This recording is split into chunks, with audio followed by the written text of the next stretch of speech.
Ma canne à moi avec un épisode empreint d'une certaine tristesse, une certaine nostalgie. Est-ce que le cimetière des éléphants ne se serait pas refermé sur nous ce soir, sur cette canne? Bon, il faut voir cet épisode de Ma canne à moi, d'autant que je ne serai pas seul. Je serai avec un éléphant.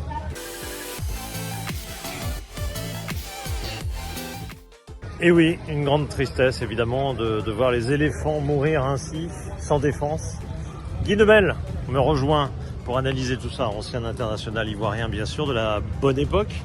Enfin une époque un peu moins triste que celle d'aujourd'hui parce qu'on a vu quelque chose qui nous fait mal au ventre. Oui, effectivement, on a vu... on a assisté à un match qui va rester, on va dire, dans l'histoire du football ivoirien. C'est votre Brésil-Allemagne un peu, un 2014 peu, ben oui, on organise la compétition et effectivement, le résultat final n'est pas celui escompté, mais il y a encore de l'espoir. Donc déjà, je voudrais commencer par ça, il y a encore de l'espoir. Il faut encore se qualifier, la Côte d'Ivoire peut encore se qualifier malgré le désastre. Et qui sait, ça pourrait être peut-être la belle histoire à partir de ça, mais si on parle des 3 premiers matchs, effectivement, on a manqué de, je veux dire, de maîtrise en fait. Je pense que les joueurs n'avaient peut-être pas assimilé comme il se doit les principes de jeu, les différentes animations et organisations que le sélectionneur voulait mettre en place. Manque de travail, manque de temps pour travailler. Oui. C'est toujours difficile à analyser. Ouais, il faut vraiment être au cœur de la sélection pour le savoir, mais effectivement, je pense que le temps, il y en a eu quand même, mais il faut aussi garder à l'esprit. Moi, je vais beaucoup plus loin dans mon analyse. Ces derniers mois, il est quand même arrivé le sélectionneur dans un contexte qui était assez difficile parce que Idriss Diallo, le président de la FIFA, venait d'être élu. Il y avait encore, on va dire, des gens qui voyaient pas ça d'un bon oeil, puisque la légende Didier Drogba était aussi candidat. Donc, quand on parle d'union, d'unité, c'était un peu, on sentait quand même un peu. Oui.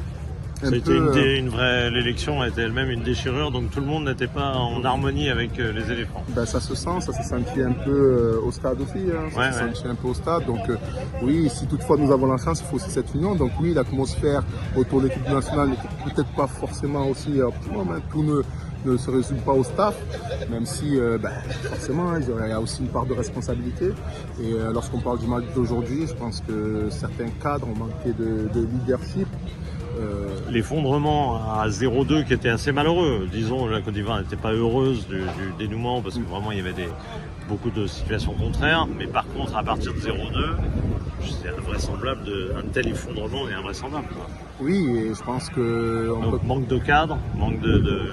Ouais, manque de cadre, manque de consignes aussi, je parlais de manque de repères, mais surtout, moi j'ai du mal avec le fait que, bien évidemment, on doit attaquer, on doit essayer de marquer un but, mais on ne doit pas perdre son organisation quand même. On sait très bien qu'il reste du temps, et on l'a vu, les Guinéens, les Équatoriens, on en a eu assez pour nous mettre encore 2 buts derrière, donc on était aussi peut-être capable de marquer ou pas, mais en tout cas de ne pas les prendre, donc il aurait fallu à ce moment-là garder quand même la lucidité, sachant que le score est lourd, quoi. La défaite est une chose, le score est lourd et le scénario de la deuxième période aussi, donc il va falloir tirer des conclusions de tout ça.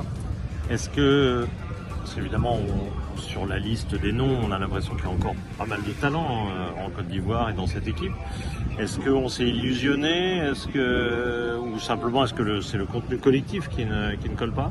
Je pense de manière générale qu'au vu des joueurs en tout cas qui formaient cette liste, beaucoup de personnes ont pensé que la Côte d'Ivoire était, mais on ne s'est pas forcément basé sur ce qu'elle proposait pendant les matchs de qualification, encore une fois entre griffes, puisque la Côte d'Ivoire était déjà qualifiée. Et je pense qu'on regardait et qu'on était assez attentif au contenu. On pouvait voir qu'il y avait quand même certains manquements.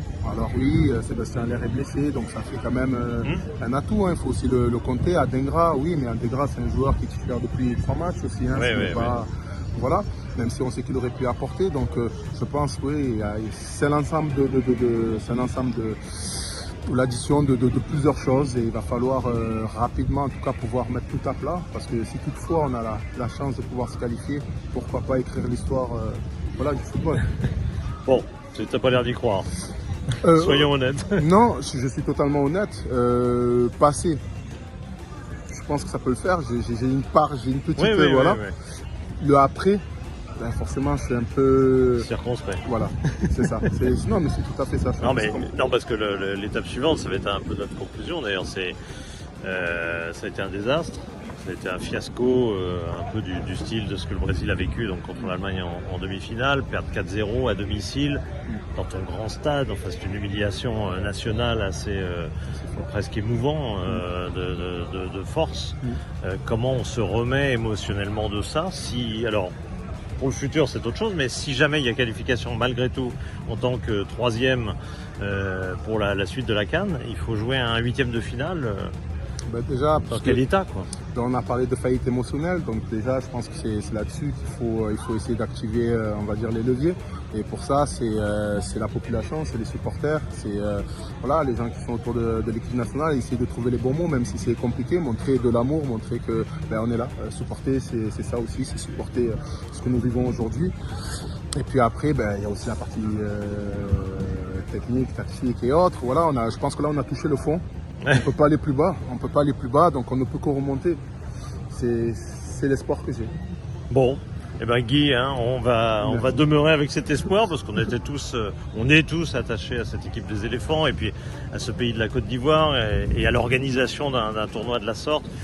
Quand l'organisateur s'en va, c'est pas terrible. Mais alors s'il s'en va dès le premier tour, là c'est très embêtant. Je pense que Philippe, des compétitions comme celle-ci, tu en as vécu beaucoup plus que moi, pour être honnête. Et voilà, l'analyse que tu fais est juste et ça serait dommage. Encore une fois, on est le pays de l'hospitalité. Alors j'espère que ça va pas arriver, mais c'est toutefois... Au point de laisser gagner les autres, c'est pas bon. Non. C'était pas l'objectif. C'était pas du tout. C'était pas l'idée. C'était pas du tout l'idée, mais si toutefois, parce que la réalité est là. Non, j'espère en tout cas que le peuple ivoirien montrera justement le grand peuple que nous sommes et que nous sommes capables de rester dignes. Et ça, c'est important. L'image et ce qu'on renvoie, c'est important pour la suite aussi. Merci Guy. Merci Guy pour ce débrief un peu sans concession, mais on est bien obligé de dire les choses. Bien sûr, hein, je pense qu'on parle de football, il ne s'agit nous émettons des critiques, c'est aussi pour ça. Alors les critiques elles peuvent être positives ou négatives, on n'a peut-être pas tout le temps la sens infuse, mais nous voyons aussi des choses et je pense que ce n'est pas attaquer des personnes individuellement, non, l'amour du pays passe avant tout et on veut tous que ça soit une réussite, donc espérons que nous ayons encore l'occasion de pouvoir prouver quelque chose. En tout cas, la CAN continue, ma CAN à moi continue également, quoi qu'il arrive, même s'il n'y a plus la Côte d'Ivoire, on sera en Côte d'Ivoire malgré tout. Donc YouTube, Inémédia, vous connaissez la sauce. Merci à Guy Demel, notre invité du soir. Merci à toi Philippe. Merci. Merci à vous.